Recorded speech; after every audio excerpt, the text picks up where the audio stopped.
Good morning, everyone. Welcome to the Japa Circle. Japa is a form of devotional service, especially meant to judge our own desire and focus. Because this one, although we're sitting in a circle, we do alone.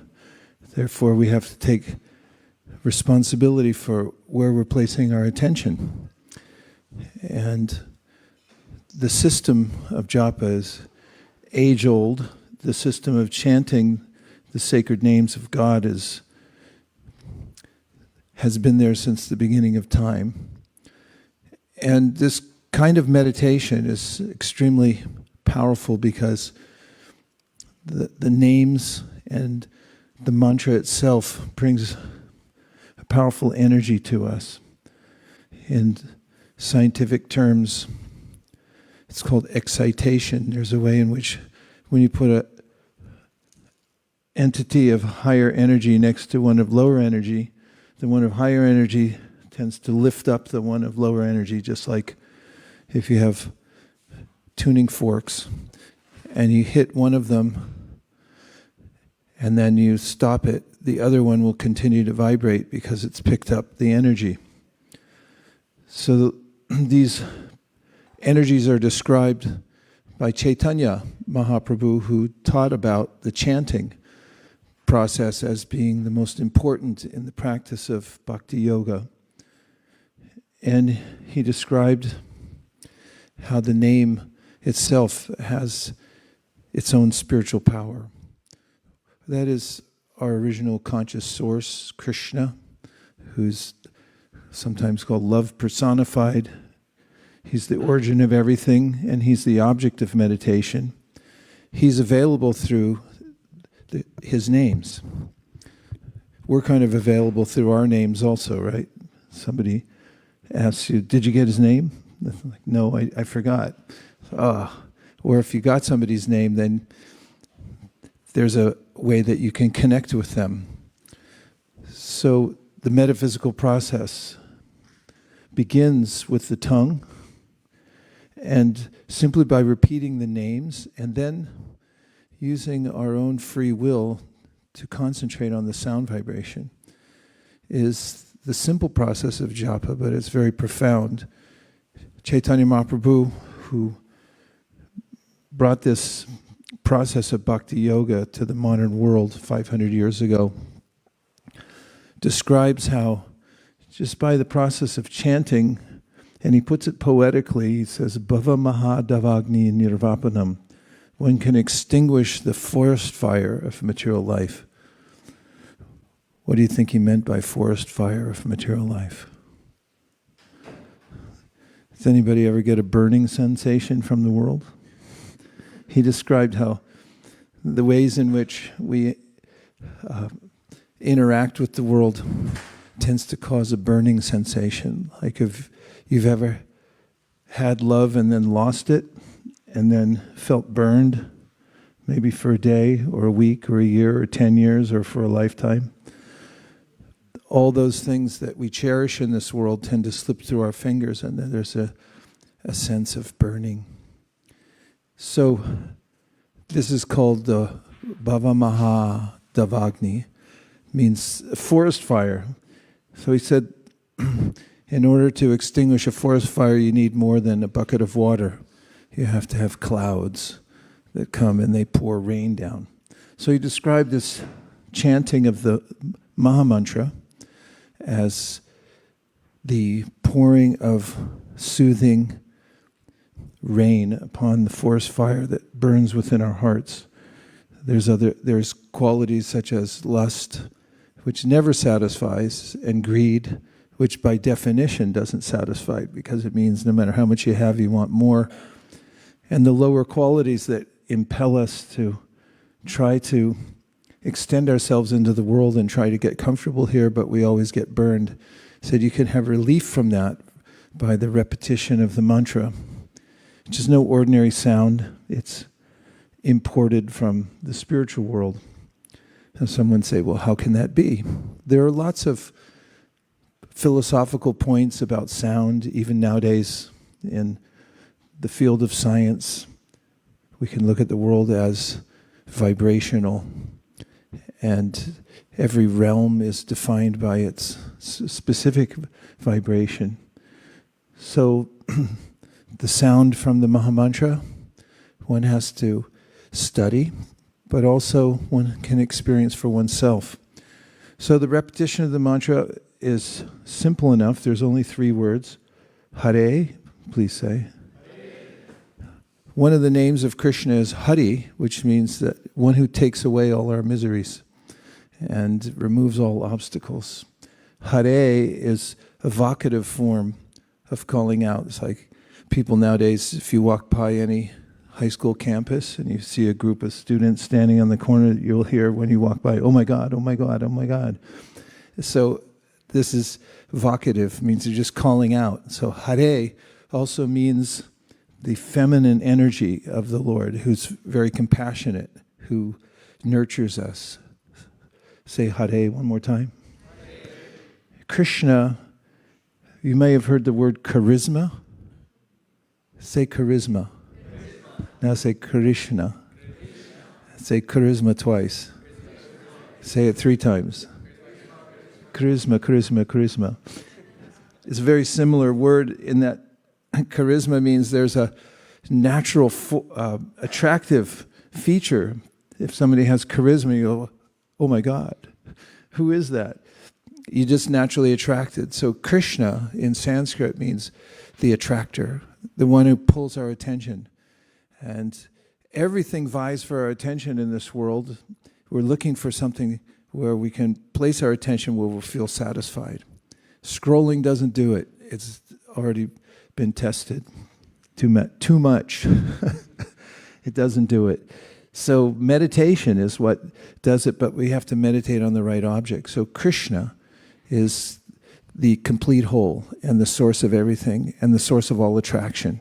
And he's a person. So Krishna is the second word. And then Rama, everyone say.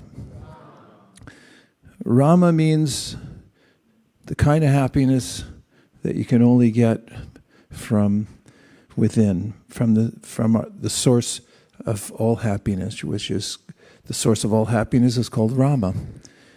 And our interaction with the material world is only temporary, and the happiness we get here comes and goes very quickly. But the happiness we get from Rama, which is another name of Krishna, means that it's happiness that increases. It sounds counterintuitive because most of the happiness we get in this world, it has a spike and then it's downward from there and we keep trying for it, but we never quite get back to that original spike. The idea of Rama is it continues to expand. And as we investigate the name Rama and we go into it, we can experience ever-increasing pleasure. So that sounds slightly worthwhile, right? Say yes. So the mantra goes like this. Please repeat. Hare Krishna. Hare Krishna. Krishna Krishna. Hare Hare. Hare Rama. Hare Rama. Rama Rama. Hare Hare. And one of the most important aspects of chanting is to keep coming back to the mantra. Your mind inevitably will go to another place or many other places. Don't be discouraged, but just very gently and persistently and consistently bring your attention back to the sound of the mantra that you yourself are generating. And as you do that, everything else will be revealed one after another. And the practice itself, once we get used to focusing the mind on the mantra, will naturally feel peaceful anyway, because the mind is so used to going everywhere on its own. But if we become the master of the mind and bring it back to the chanting, then we'll experience the fruits of focus. And the best focus is on the mantra. Are there any questions? Does everyone have some beads? The beads are for counting, because when you count how many mantras you do every day and you keep track of it, then, as they say, what gets measured can be improved and increased. So there's typically 108 beads on the string of beads, and with your thumb and middle finger, you can roll each bead, and on each bead say one mantra. Maybe I'm telling you things you already know. But if you have any questions, feel free to lean over and say, hey, ask somebody next to you. Everyone ready? Jai Shikri. Oh, Divya has a question. Hare Krishna Maharaj. Hare Krishna. I had a question about the name Ram in the Mahamantra. Some devotees say Ram refers to Radha Raman. Some say it refers to Lord Balram. Some say it refers to Lord Ramchandra. So, Yeah, Prabhupada answered that. He answers it in his purports. He said they're all correct. Did you hear my answer? Yes, Maharaj. Yes, they're all correct. Just a brief interlude. How's everyone doing? Good. So, one of the points of the ancient literatures called the Vedas, which is meant to inform us about the ultimate goal of life and how to attain it, is that before we see the spiritual world, we hear it. It's more tangible in sound. I'm used to seeing things, and you say, can you show me? And the entire process that comes from the Vedic culture and the process of bhakti yoga is, can you play it for me? Can I hear it? It's audible. And so the different sound vibrations that we hear come from different realms, and they reveal various aspects of the world, which has varied energies. And the ways in which sound can reveal are indicated through certain types of technology. For instance, there's the sonogram. There's a way in which, by sound vibration, you can see what's inside a mother's belly or other organs within the body. It's a sophisticated, or I don't know how sophisticated it is, but to me it's sophisticated. There's a way in which the sound goes in, comes back out, and makes a recording of what's there. You can see forms because of the sound vibration. The ocean is hard to see into. Mostly we see the surface of it and are unaware of what's in the depths of the ocean. But through sonar, which obviously is from the sone family sound, we also can see the geography below the ocean and also see forms within the ocean. I was reading an article about how doctors, the quintessential or iconic picture of a doctor is someone who has a stethoscope. Of course, you need a white lab coat perhaps too, but if you have a stethoscope around your neck and you just walk around downtown San Francisco, people say, excuse me, are you a doctor? What is that instrument anyway? It's for listening. And I read an article recently about how the heart has harmonics, and somebody whose ear is trained to listen to those harmonics can understand how the heart is functioning or how it isn't functioning properly just by listening. So there's ways in which sound vibration has a revelatory, or it reveals various realms that we can't normally see. And the idea behind the mantra is that it's a sound vibration that is able to resonate with our consciousness. There's a difference between the body and us. We're the consciousness within the body that animates the body. But how do we see that? We can't even see our own mind, nor can we see the minds of others. what to speak of the subtlety of the consciousness. So the mantra reveals our own consciousness, and then it goes beyond that to reveal the source of our consciousness, where we come from. And in that juncture, we call that yoga, or connecting us to our source. We have an original conscious source. We're part of that. But normally, I'm externally focused. I'm listening to all kinds of sounds, how to do better in this world. I sit through all my classes and I listen. 2 plus 2 is, what is it, 5? We're listening and listening and listening so that we can learn and we can adapt to the world. So this is like that, only it's adapting to the spiritual vibration and the spiritual atmosphere just by listening. And all we have to do is continue to listen, just like if you continue to listen in your class, you'll know 2 plus 2 isn't 5, it's 4. And everything will be revealed. So in a similar way, this practice of speaking the mantra, listening to the mantra, 2 things, right? Actually, there's one more, paying attention while you listen.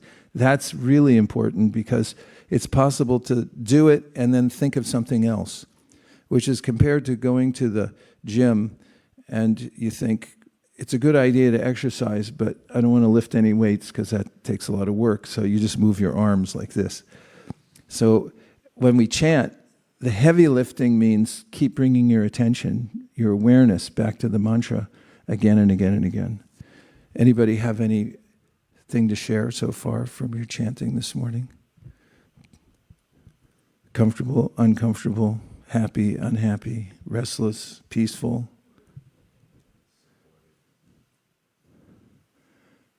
Go ahead. Sharing means caring. Hare Krishna Maharaj.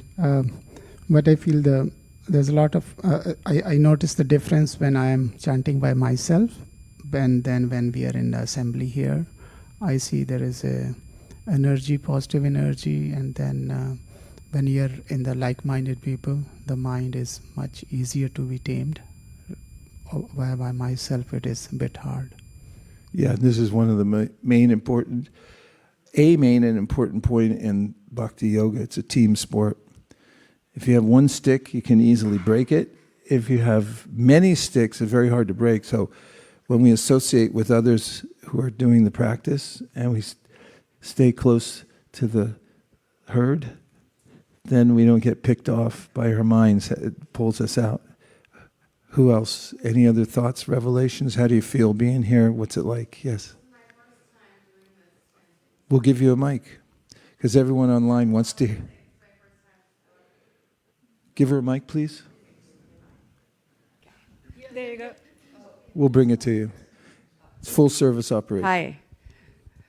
Hi, welcome. Thank you. This is my first time doing chanting, and I've done other yoga and stuff, and read a little Vedas, so this is my first time. I just want to say hi, and I love it. Yeah, it's fun.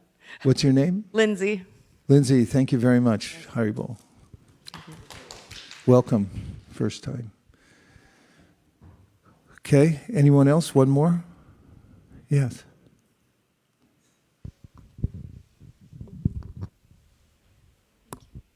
I'm normally not one to raise my hand in these things, but I'm feeling brave. What I noticed is like the more times that you do it, the more you start like feeling it in your body even. And I feel like I could connect to this on some level of like just practicing other forms of meditation and feeling that sensation of like the tingle sensation that goes throughout your body. But it was really interesting seeing how that can happen with mantra meditation. I've never experienced that before. So thank you. Yeah, thank you for sharing that. The body and mind, although they're slightly different energies, are one unit. Our minds and our bodies are connected, and a heart, now there's a lot of research showing how there are neurons in the heart. Neurons means brain cells. So the body also will respond. Our body always responds to what our mind's doing because they're interlinked. And there is a way in which when the mind becomes aligned spiritually then the body also goes through some changes. Everything, all the cells in our body change according to our environment. So it's an apt realization. Thank you very much for sharing. Try to concentrate on 3 mantras at a time. Notice if you can keep your attention 3 mantras in a row, and then start over again and do 3 more, and see how many you can get through without having your mind go to Amazon.com or something like that. I just want to thank everyone for joining the Japa Circle this morning, both online. Thank you very much. Krishna Saka, where are you? We are in Idaho, Guru Maharaj. Idaho, okay. Yeah. You were somewhere. Looks like you're in the van. In the van, right? Yes, in the van. Okay. Yeah. Thanks for joining. So what's going to happen next? These curtains, behind these curtains are deities of Radha and Krishna. And once the curtains open, there's going to be some music and flowers and nice smells and things like that. So what is all this? This is called archa, or deity worship. So there'll be forms of Radha and Krishna in the middle altar, and of Lord Chaitanya. And the idea behind deity worship is that there are forms in the spiritual world, and we don't have the eyes to see them yet, so they appear before us in various elements like marble or wood or metal. And the best analogy is that of delivering a letter through the postal service. When you deliver a letter through the postal service, you need to put a stamp on it, correct? Please say yes. And in England, I made the mistake of putting the stamp upside down and it wouldn't go. You have to put it the right way up because it's the Queen and it was an offense. I accidentally did it, by the way. And they said, no, you can't do that. Turn it over. So then you have to put it, you can put it in any box anywhere on the street, right? You sure? Which kind of box? You look for, if you're in America, U.S. Postal Service box. It has colors, it has authorization. So it's not that we worship any form as God, and however, in the ancient scriptures, there are descriptions of how to make the form and the authorized way of sending your letter, which is your devotion or bhakti you can offer to the deity. And then it goes. And in this world, there's so many distractions, so we need a place to put our attention. So the altar is set up so that we can have this scene of beauty from the spiritual world, which is our way of meditating, placing our attention in that place of spiritual beauty. So that'll happen in approximately 2 minutes. Everyone will stand up, then there'll be some strung and drung, and then the curtains will open, and just after that, we'll have more singing and what's called sankirtan, or chanting together in a group. And then we'll have a short class. Depends what your definition of short is, I guess. And then we'll feed everybody in Santa Clara County and San Mateo County and Contra Costa, whoever wants to come. Thank you very much, everyone. We'll see you in about a minute and a half right here before the altar. Hare Krishna.